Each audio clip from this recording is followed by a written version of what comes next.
Yun, isang mahabang araw. Marami tayo ginawa. Meron nga tayong hakot yan, mamarong kilyo. Tapos ay na tayo dahil nga papunta naman tayo dun sa isang hakot natin sa Santa Barbara. At yan nga yung hakot natin sa Santa Barbara. Pagkatapos natin sa Santa Barbara, pumunta naman tayo kay Insan Ian. Tapos namili kami ng konting kakanin ni Tita Chacha dyan sa Baliwag. Tapos balik tayo dyan. Tapos pumunta tayo kay Tito Haji. Yun, syempre sa mga naglilipat bahay dyan at saka naghanap ng sound system, PM na po kayo sa amin. At saka syempre, simulan natin to umaga nito, yung mahaba nating araw, syempre sa ganyang itsura, dahil medyo pagod na rin kami niyan dahil nung gabi late na rin kami nauwi ni Tita Janet. At ito nga, nandiyan na tayo sa Rafaela at may pinadala pa. Medyo nadali ako nung client natin na yan. Medyo may dalawang lugar yung pinagpunta namin. Yung Casa Buena, may dinala kami ron. Pero syempre naggas din ako ron. Konti lang naman, mga 3 pirasong ano lang din naman. Ang problema ron, syempre yung biyahe ko nga, tapos napakadami nung mga gamit na kinarga namin. Talagang pinilit ko na lang, may mga natira pang ilang piraso sa kanila na talagang pinagkasya ko na lang. Nahiya na ako na singilin ng magpa-add na masyado kasi nga halos kapitbahay din namin sa Rafaela yung naging client na yan. At kumbaga nagbabanda rin at kumbaga kapwa musikero rin. Kaya yung rate na hiningi ko na lang, yun napag-usapan namin. Pero yung dami ng gamit hindi angkop doon sa na-rate natin. At saka medyo malayo-layo rin yung morong kilyo. At saka isa pa, truck driver lang dapat yan. Pero yun yan, nakikibuhat na rin tayo dahil para mabilis. Kahit na yan, nabasa na rin tayo at basang-basa talaga dahil napakalakas ng ulan yan. Medyo parang sinasadya ng ulan. Hindi naman para sinasadya, wala namang utak yung ulan na yan. Na kung kailang naghahakot ka at saka umulan, pagkatapos namin magkakot at saka naman nawala yung ulan, ayan, nakakita nyo pati naman sila ma'am din naman talagang nababasa. Pero yun nga, dapat tayo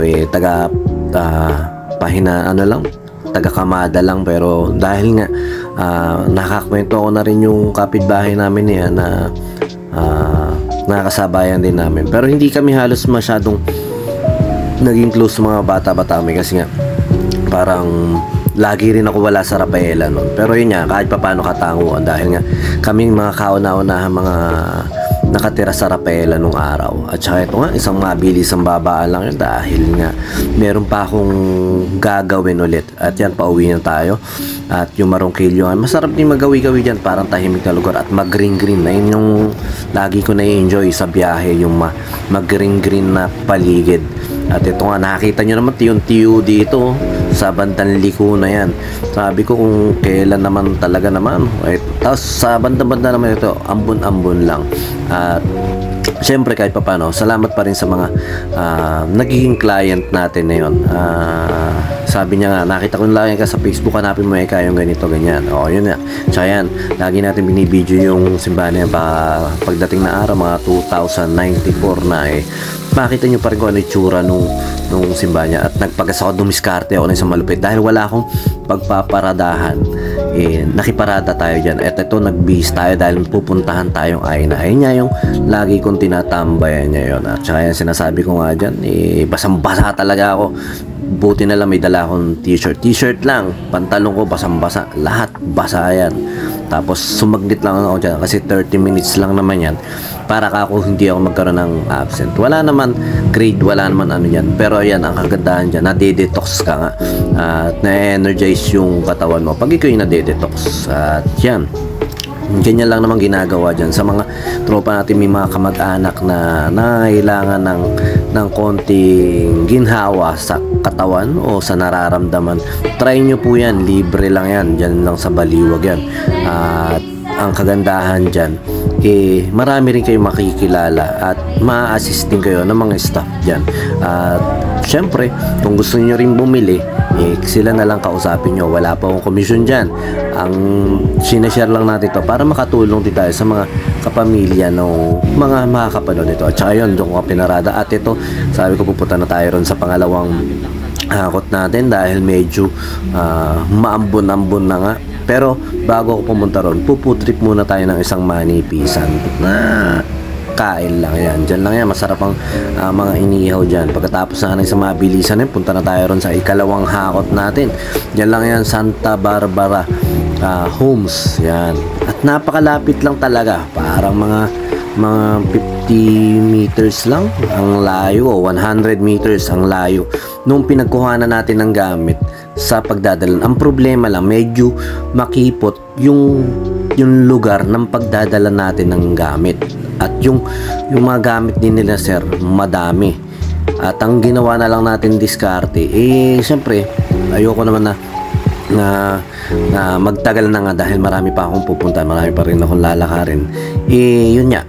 Sabi ko, sir, yung mga gamit nyo na yan, yung mga Durabox, lagyan na natin ng mga damit-damit para kahit paano ma-maximize natin yung biyahe. Hindi na tayo magtagal at para hindi na bumilang ng ilang biyahe. Sabi ko ganito, yan, ginawa na lang natin. Isang biyahe lang dapat yan, naging 2 biyahe. Pero kahit paano naman nagdagdag sila, sir. At yun, maraming salamat sila, sir. At saka yan, sa mga naghahanap din ng sounds and lights, at lalo na, syempre, sa mga lipat bahay dyan, PM lang po kayo sa amin sa Pahakot Pasakay at saka sa BJam Lights and Sound. Sa mga kailangan ng sound system sa inyong mga okasyon, PM na po. Ayun yung mga Durabox na pinaglalagyan ko ng mga sako sa loob. Una kasi Durabox lang gusto nyo, mapupuno halos ng Durabox yan dahil para mga 4-5 Durabox. Sabi ko, sir, sayang yung space, pasok natin yung mga sako ron sa loob ng space ng Durabox para kahit paano nga hindi na tayo kumain ng mas malalaking space. Yan nga, nakita nyo yung kamadang ganon. Tsaka yun nga, syempre kung may tutulong natin sa client natin. At tsaka yan, parang ang upa dyan 6'5", o ganon, napakaganda rin kasi may taas din, malaki. Hindi ko lala kung bakit umalis sila, sir, pero yun nga, parang mas maganda rin sa pupwestuhan nila kasi maraming tao kung nagsisisig sila. Kasi dito para sa labas hindi ganong karaming tao. At saka ito na, papunta na tayo sa second deliver natin. Ito yata yung first pala. Yan, ang nangyari dyan, sabi niya, simula sa kanto hanggang doon sa may kalagitnaan, ipina-atras ako na pwede naman palang idiretso ko, tapos ipupuwit ko na lang yung ano sa bahay nila. At ang kagandahan pa rito, at ayan ang mga paborito namin, na itututok mo na lang sa pintuan ng pagbababaan mo. At napaka basic lang, kaya napakadali lang din ang pagbababa namin. At napabilis din kami dyan. Kasi yung iba, inaakit mo pa sa 3rd floor, medyo nakakapagod talaga yun. At talagang konting kibot mo lang doon, pagod siya na pagtaas, pagod siya pa pagbaba. At yan niya, tutok na tutok lang. At yan, tinatanggal ko rin yung mga gamit niyan para kahit papano gumaan niya at hindi mabigat buhatin. At ang kagandahan din na naman sa kanila, masasarap din kwentuhan yan sila, sir. May harutan din kasi sila. Maganda yan, kausap si tatay, si kuya. Yan. Medyo palabirot patawa, parang ganon. Yan. Tsaka yan, sabi ko, inahagis ko na lang dun sa loob kasi ito na nga lang pinto, sinasalo na lang nila ron kaysa magpabalik-balik sila. At saka yun niya, sa mga client po muli namin, kami po yung humihingi sa inyo ng lahat ng detalye, lalo na sa mga gamit. Kasi po, syempre, yung gulangan, hindi naman pinang-araw-araw yan. Yung sasabihin yung konti lang. Tapos pagdating namin doon, wala na. Tapos patay Malaysia na lang po kayo na wala man lang dadagdag, hindi na kami makapagdagdag, hindi na kami makakibo. Bahala na kayo sa buhay nyo, matatanda na kayo, alam niyo yung mga pinagkagawa nyo. Ganun lang, kasi pwede naman, sir, marami yung mga abobot na ito, ano ba, paano ba kayo magdadagdag ng ganyan? Syempre naman, iba yung 1 kilong bigas sa 5 kilong bigas. Alam niyo naman ibig sabihin, hindi nyo nagigets yung mga ganun, para hindi na grade 2. Hama na. Tsaka yun, dito na tayo sa pangalawang hakot natin. Tapos ito, may cart pa na pinakarga. Dyan lang, kahit iupa mo na nga yan, sabihin na natin 300, 800. Pero yan, hindi sila, sir, yung naging problema niyan. Yung mga ibang client natin. Kumbaga, sinasabi ko lang na kahit pa paano naman, mas maganda pa rin yung maging honest tayo ron sa mga kausap natin. Yan. Yun lang. Tsaka ito, yung mga poging mga bossing natin dito, ayaw magsi-alis. Nakita namin may magmamaniobra ni hamon na. Tsaka ito na, isang mabilis ang babaan to. Tsaka yung cart na to medyo mabigat-bigat. At tsaka yun, salamat sa mga naging dalawang client natin. At tsaka salamat din syempre kay Lord sa lakas na kahit naulan ako dyan, naaraw tayo, kahit papaano wala naman tayong naramdaman, pero sana nga kahit papaano maingatan natin sarili natin, kaya tayo nag-aay na. Yun ang purpose dun kasi nga kung wala naman ako maintenance, wala pa naman ako nararamdaman, pero kahit papaano nga lahat ng bagay na ini-invest natin, pagod sa katawan, syempre may bunga din yun. Kaya ngayon pa lang inaano na natin na maalagaan natin yung ating katawan, o mabigyan din natin ng pagde-detox, at maganda rin na makapag-invest tayo. Yun, sa mga tropa natin dyan na gusto i-try yung Aina Baliwag, try nyo yun, libre lang naman yun habang nandiyan pa, kasi baka parang lilipat na rin sila ng lugar para magmamalolos yata, ganyan, kasi nga marami na nakabili rito sa Baliwag. Yung ibang may sakit doon na pumupunta, sa mga nakabili nagbabayad na lang kasi mas malalapit daw. Itong libre, baka gusto nyo i-try, at malaking bagay yan, maniwala kayo, malaking bagay yan. Kasi nga kung hindi ba naman malaking bagay yan, 7 years na sila ron, ibig sabihin napakadami na nakabili ron. At saka ito na nga, medyo patapos na kami at papunta naman na ako doon sa may Sagrada sa pinsang ko, dahil nga kahit pa paano dadalaw tayo dito. Nagkasakit yun, na dengue, ang bumababa yung platelets. Ang nangyari kahapon parang 48 lang. Grabe yun, napakababa. At yan nga, syempre nagpalit na naman tayo ng damit, balik na naman tayo ron, dahil nga basa na naman yung damit natin yun. Isang mabilisan lang to. At pinag-face mask tayo ng gwardiya, pero sila walang face mask lang to. Wow. Kung mahawa ako sa kanila ng sakit, di ba? Talaga naman, sila nasa ospital yan. Tapos pupunta na tayo syempre sa pinsang, isang mabilisan lang to. At saka sasamahan natin si Chacha na mamili ng mga food trip yan ng konti.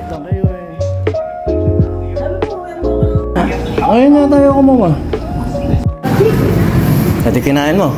Syempre.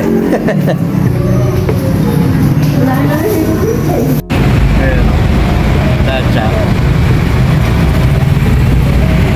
Hanap kami itlog ng pogi. Itlog ng pogi. Ayun na, binusa. Ayun na, binusa. Yung, ayun mani. Ayun na, mga mani, binusa. Ayun sa putong pakuan. Ayun na, Ayun na, binutag green peas. Binusa lang, binusa mani. Binusa lang. Naghanap pa ng trip mo.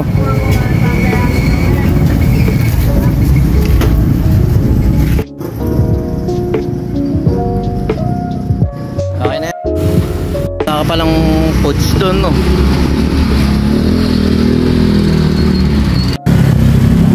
Taga burger. Taba mo ro, sabi ni mami. Papayat ka daw. Pangayat yung taba-taba mo.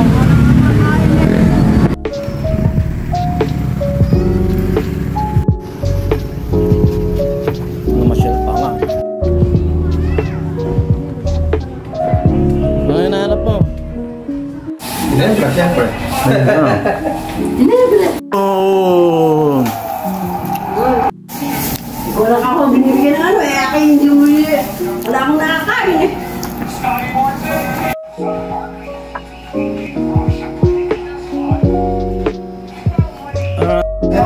Tayo mo, lahat pala lang, talagang gano'n, siya nagbabantay eh.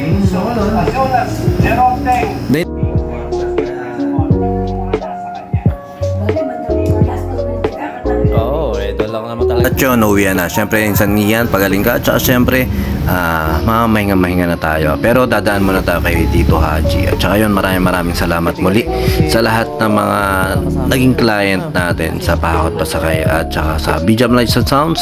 Yun, sumayin nyo kapayapaan. Peace be with you. God bless.